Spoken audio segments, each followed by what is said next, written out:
सविस्तर बातमी आता जाणून घेतोय। इस्लामाबादमधील इराण अमेरिका चर्चा निष्फळ ठरलेली आहे। इराणच्या शिष्टमंडळासोबत 21 तास चर्चा झाली। अजूनपर्यंत अंतिम निष्कर्षापर्यंत कुणीच पोहोचलेलं नाहीये। आम्ही इराणच्या काही मुद्द्यांवरती सहमत नाहीये, अमेरिकेचे उपराष्ट्राध्यक्ष JD व्हान्स यांनी हे म्हटलेलं आहे। तर इराणला आमच्याकडून बेस्ट ऑफर देण्यात आली होती असंही व्हान्स यांनी सांगितलं। अमेरिकेचं शिष्टमंडळ इस्लामाबादमधून आता परतणार आहे अशी माहिती व्हान्स यांनी दिली आहे।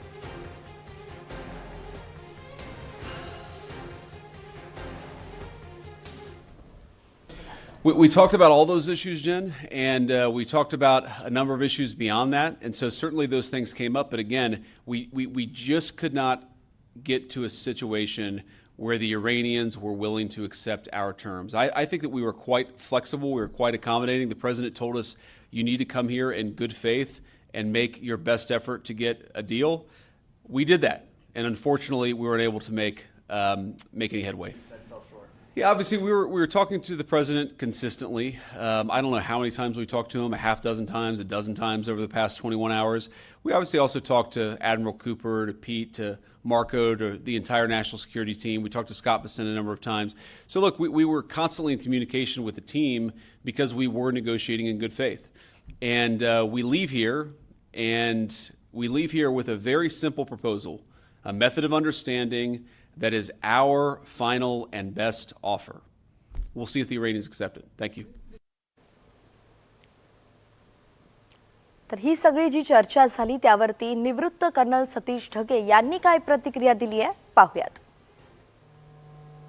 21 तासांच्या चर्चेनंतर देखील इराण आणि अमेरिका यांच्यामध्ये कुठलाही करार होऊ शकला नाही आणि म्हणूनच इस्लामाबादवरून अमेरिकेचे शिष्टमंडळ आता अमेरिकेला परत जात आहे। मुळातच या चर्चेच्या सुरुवातीलाच अमेरिकेचं 15 पॉइंट डील आणि इराणचं 10 पॉइंट डील यांचा एकत्रित विचार केला असता कमीत कमी 5 मुद्द्यांवर या दोन्ही पक्षांची परस्पर विरोधी भूमिका होती आणि हेच मतभेद या चर्चेच्या दरम्यान स्पष्टपणे पुढे आले। इराणनं 4 महत्वाच्या प्रीकंडिशन्स ठेवल्या, ज्यामध्ये त्यांच्यावरचे आर्थिक निर्बंध सैल करण्यासोबतच होर्मुझच्या सामुद्रधुनीवर त्यांचंच वर्चस्व असावं आणि सर्वात महत्वाचं लेबनन त्याचबरोबर इराण समर्थित वेगवेगळ्या प्रकारच्या संघटना सुद्धा या शस्त्रसंधीच्या दायऱ्यामध्ये याव्यात अशा प्रकारची स्पष्ट भूमिका इराणनं घेतली। तर दुसऱ्या बाजूला अमेरिकेसाठी सर्वात कळीचा मुद्दा म्हणजे संवर्धित युरेनियम।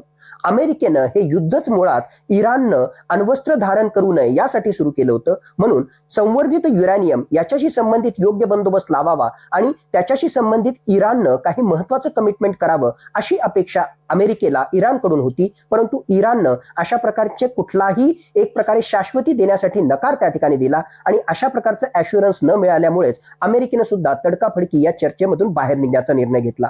मुळातच तर चर्चा तर